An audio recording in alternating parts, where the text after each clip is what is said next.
선생님이 학생들을 보고 야 너희들도 열심히 공부해야 돼 이렇게 하는 거. 그래서 이 선배는 훌륭한 고고학자가 되려면 공부 열심히 해야 돼 이렇게 얘기할 줄 기대하고 있었는데 열심히 안 하면 저렇게 된다. 국내에서 처음으로 고구려의적한 발굴이니까 내일 아침 조간으로 엠반을.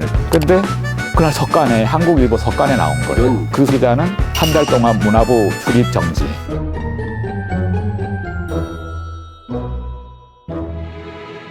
여러분 안녕하십니까? 고고한 강교수의 고고학자 강인욱입니다. 오늘도 귀한 손님을 모셨습니다.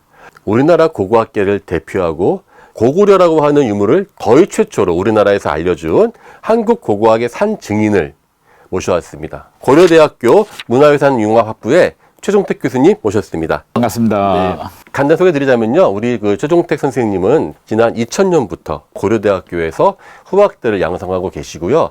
올해 26년 1월부터 한국고고학회 회장으로 취임하셨습니다. 자, 간단하게 한국고고학회에 대해서 한번 또 소개하시는 게 어떻겠습니까?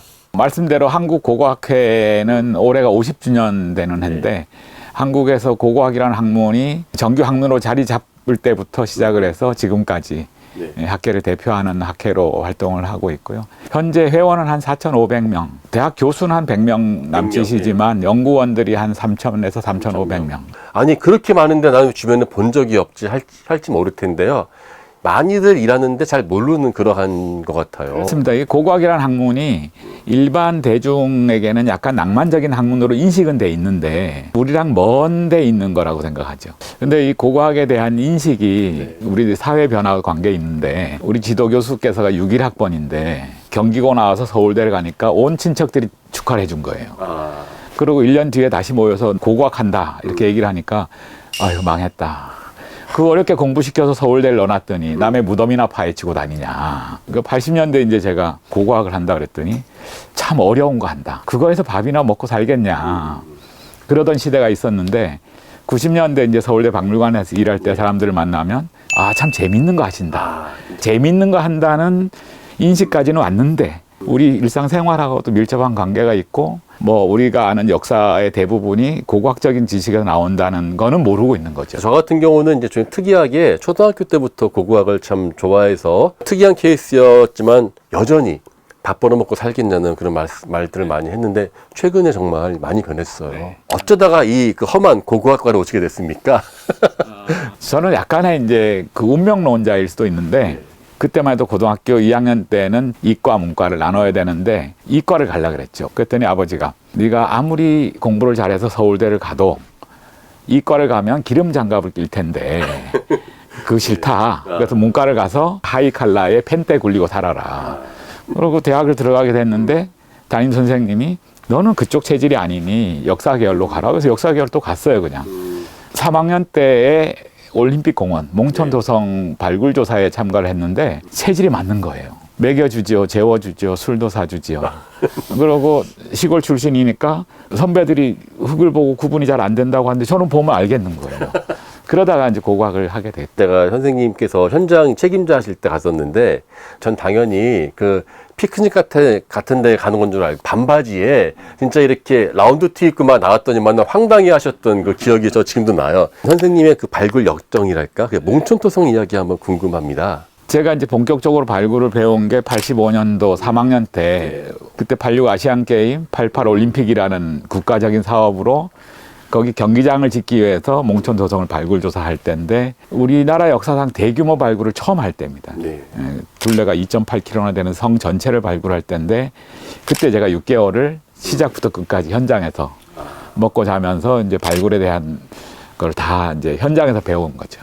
이후에 이제 뭐 4학년 올라가면서 고고학이라는 학문에 관심을 가지고 고고학을 하게 됐죠. 뭐 이왕 수다를 좀 더 떨면 일반인들이 고고학에 대한 낭만이 언제 깨지냐 하면은 발굴 현장을 보고 싶어서 왔는데 그때 깨져요. 모 선배가 아주 중요한 발굴을 했어요.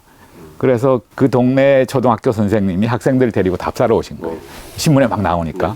너무나 기특해서 이 선배가 하루 종일 현장 지도해주고 초등학생들을. 그러고 이제 선생님이 학생들을 데리고 가면 뒷모습을 흐뭇하게 보고 있는데 선생님이 학생들을 보고 야 너희들도 열심히 공부해야 돼. 이렇게 하는 거. 그래서 이 선배는 훌륭한 고고학자가 되려면 공부 열심히 해야 돼. 이렇게 얘기할 줄 기대하고 있었는데 열심히 안 하면 저렇게 된다. 머릿속으로는 아주 우아하고 낭만적인 고고학자를 그리고 왔는데 현장에 가보니까 흙투성이에 땀범벅이 된 고고학자를 보는 거죠. 선생님께서 물론 몽촌토성 올림픽공원도 큰 역할을 하셨는데요. 고구려 하면은요, 그 우리 고고학계 내에서는 광개토왕, 장수왕 다음이 최종택왕입니다. 농담처럼 이야기했지만 사실 이게 되게 중요한 게요. 바나나 우유빛깔의 토기들이 있는데 이게 고구려가라는 거를 처음 밝힌 사람이 바로 앞에 계십니다. 한번 그 비하인드 스토리를 한번 좀 이야기해 주시면 좋겠어요. 그것도 운입니다. 운이 고고학자는 사실 유적 운이 좀 있어야 돼요. 맞아요. 88년도에 이제 그때 그 방위 근무를 마치고 네. 서울대 박물관 연구원으로 이제 취업을 해서 왔는데 워낙 시간이 없을 때니까 막 밤새 토기를 붙이고 그게 제일 큰 일이잖아요. 복원부터 해야 분석을 할 수 있으니까. 그 몽촌소성 백제 유적이니까 백제 토기여야 되는데 백제 토기가 아닌 게 몇 개 눈에 띄는 거예요. 그래서 아, 요거 좀 이상하다. 그래서 그걸 복원하고 있는데 박순발 선배라고 백제 고고학의 권위자이신 그 선배가 지금 백제 토기 해야 되는데 왜 그런 걸 만지고 있냐.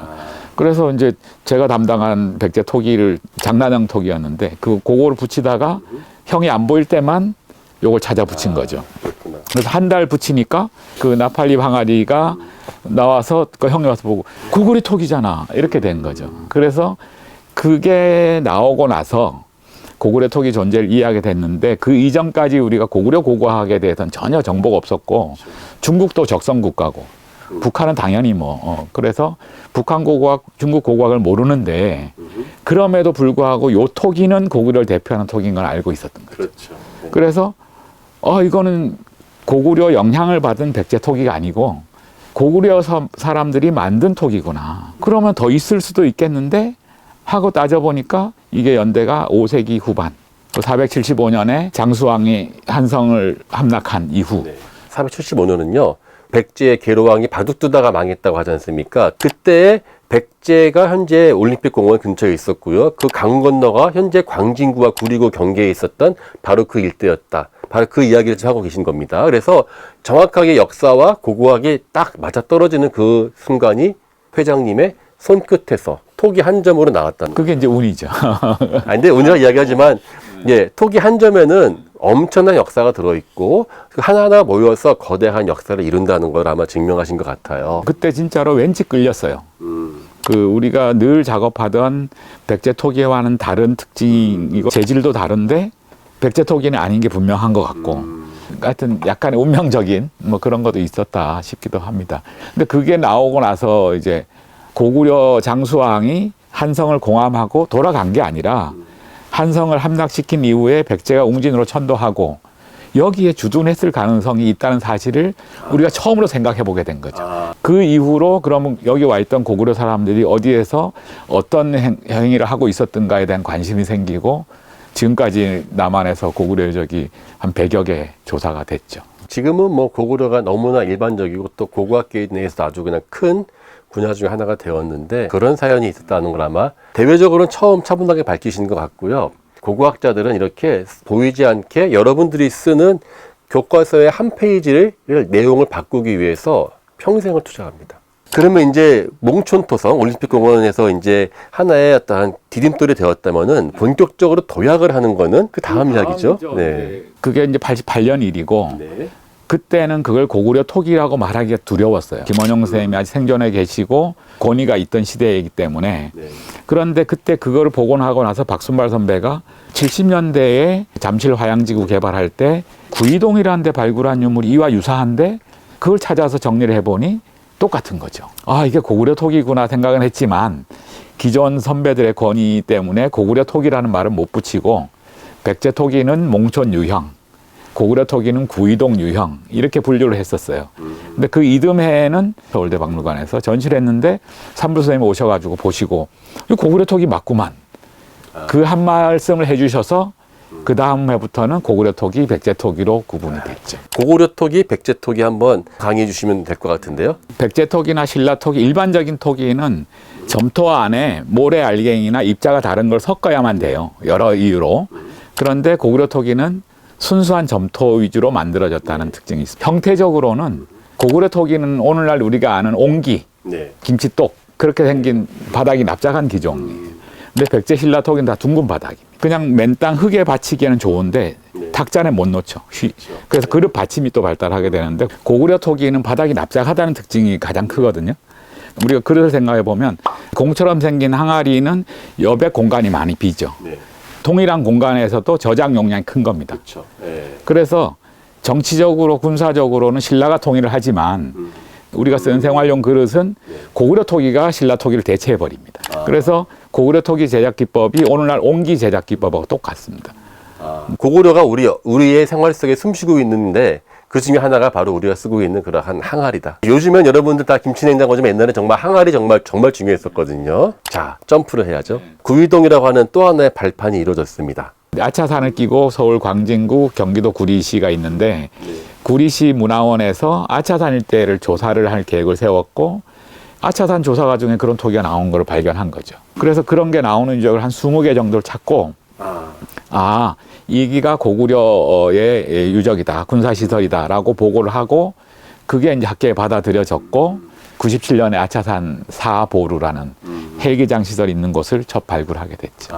그때 아마 첫 삽을 뜨고 유물이 나왔을 때 그 감격은 엄청났을 것 같은데 97년도에 이제 그 발굴하러 올라갔는데 보루가 땅콩처럼 이렇게 생겼어요. 삼봉우리인데 두 개인데 한쪽은 완전히 밀어서 군사용 헬기장이 만들어져 있었고 근데 거기서 이제 개토제를 지냈는데 다 이미 삭평해서 유적이 없을 것 같아서 불안했죠. 근데 발굴하자마자 뭐 유구와 유물이 막 군인들이 삭평해서 좀 훼손을 시켰지만 그 고구려 온돌 뚜껑돌을 뜯어서 헬기장 표시로 만들었더라고요.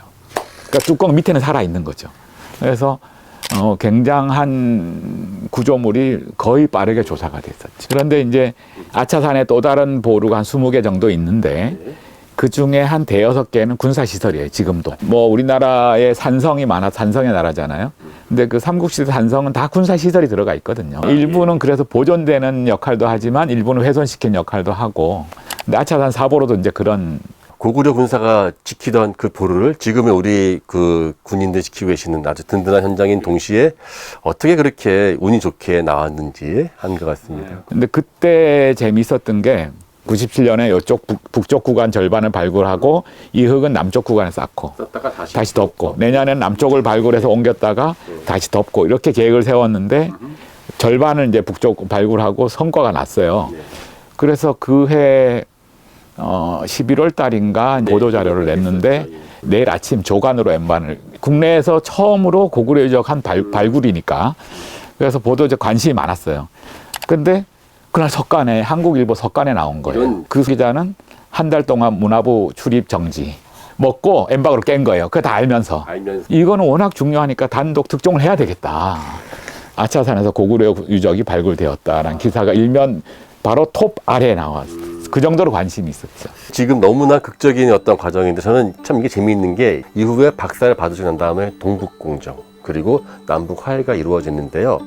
여러분들 한도 끝도 없죠. 하지만 우리 이번에는 이 정도까지만 하고요. 우리 다음번에 이어가지고요. 우리 북한도 갔다 오시고 동북공정의 그 험난한 과정들을 한번 같이 이야기해 보도록 하겠습니다. 장시간 고생 많으셨습니다. 너무 재밌었어요. 또 뵙겠습니다. 네.